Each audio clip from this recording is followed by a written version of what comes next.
Family, कसे आहात तुम्ही? होप तुम्ही एन्जॉय मस्त खुशीत सुखात राहा. कारण दुःख देणारे आणि टेन्शन देणारे तुमच्या आयुष्यामध्ये भसाड मचवणारे भरपूर लोक भरलेले असतीलच. त्याच्यामुळे आयुष्यामध्ये एन्जॉय करा, मजा घ्या आयुष्याचा. आमची ही नवीन ट्रिप निघाली होती ॲज युजल कोकणातच, दिवेगारला. पण कोकण म्हणलं की एकदम नॅचरल व्ह्यू वगैरे भारी, एक नंबर फिलिंग आहे. त्याच्यामुळे भारी वाटते. Always favourite. मस्त आम्ही जाण्याच्या अगोदर उसाचा रस पिलो आणि फ्रेंड्स वगैरे सगळे मिळून निघालो. आणि आम्हाला ॲक्च्युली निघायलाच उशीर झाला होता, तर आम्ही लेटच पोहोचलो होतो तिथं. पण ठीक आहे, पोचल्यावर छान वाटलं आम्हाला. मस्त होता व्ह्यू वगैरे. रात्रीचं तेवढं काही दिसत नव्हतं, पण त्याच्या दुसऱ्या दिवशी थोडंसं आम्ही रेकॉर्डिंग केलेली होती. आणि जैसे ही हमने रूम में एंट्री कर दिया, ओ माय गॉश, रूम मला खूप आवडली. छान होती, मस्त होती, एकदम फ्रेश, क्लीन अँड केअर. तर काय, रूम बगन मेरे मन में ताळे जागे और ये भसड मशाना हमने चालू कर दिया. कारण पैसे तर वसूल करायचेच होते. तर मी आणि माझ्या मैत्रिणी मिळून मस्त नाचायला ढाकचूक ढुकचूक और ये मैं भैंस जैसे गिर गई.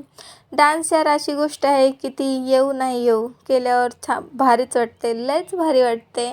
आणि जरा मन मोकळं झाल्यासारखं पण वाटते. थोडंसं आम्ही रूम वगैरे बघून, अंधारामध्ये माझं काही थोबाड तर दिसत नव्हतं, पण तरी पण शायनिंग मारत मी.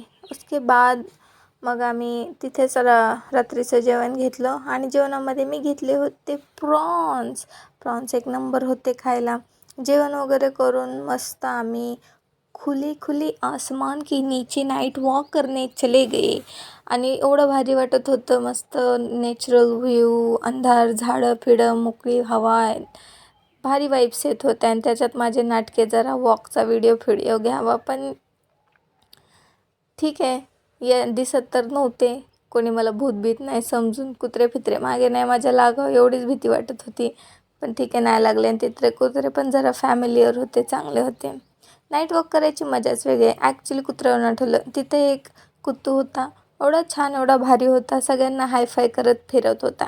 मी शिकवले होते त्याला चा मजाक. मग त्या कुत्तूला मी खूप ट्राय केले की भाई साहब ठाकुर, ये हाथ दे दे मुझे, ये हाथ मुझे दे दे ठाकुर. लेकिन ठाकुर ने नहीं मानी. लेकिन जैसे ही हमने कॅमेरा बंद कर दिया, ठाकुर एका सेकंदात टायमिंग अवकतीवर आला आणि मला दिला हातात हात माझ्या. ये हात उसने मुझे आखिर दे ही दिया फायनली. त्याच्यानंतर मस्तपैकी आम्ही सकाळी सकाळी फ्रेश होऊन निघालो. समंदर पार मैं तेरे पीछे पीछे आ गई. समुद्राच्या ठिकाणी मस्त सकाळी सकाळी फ्रेश वाईब्स येत होत्या. टू बी ऑनेस्ट, समुद्राचं अलीकडचं पाणी खूप घाण दिसत होतं, ब्लॅक आणि कचरा पण खूप होता.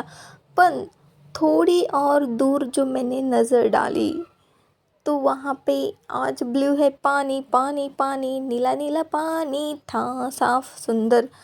समुद्रामध्ये लोक एन्जॉय करायला गेल्यावर आपल्यासारखे भसाड आणि घाण करूनच येतात. पण समुद्र पण लय शान आहे. ती घाण अजिबात त्यांना स्वतःमध्ये घेत नाही, बाहेर फेकून टाकते. तसंच आपण पण त्याच्याकडून काहीतरी शिकायला पाहिजे. आपल्या आयुष्यात घाण करणाऱ्या लोकांना असंच बाहेर हकलून टाकायला पाहिजे.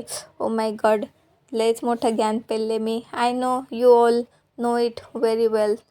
मला सांगायची गरज नाही, पण तरी पण ठीक आहे, थोडंफार ज्ञानाच्या गोष्टी पण सांगून देते. मौल्यवान मोटिवेशन ले लो, तुम भी क्या याद रखोगे.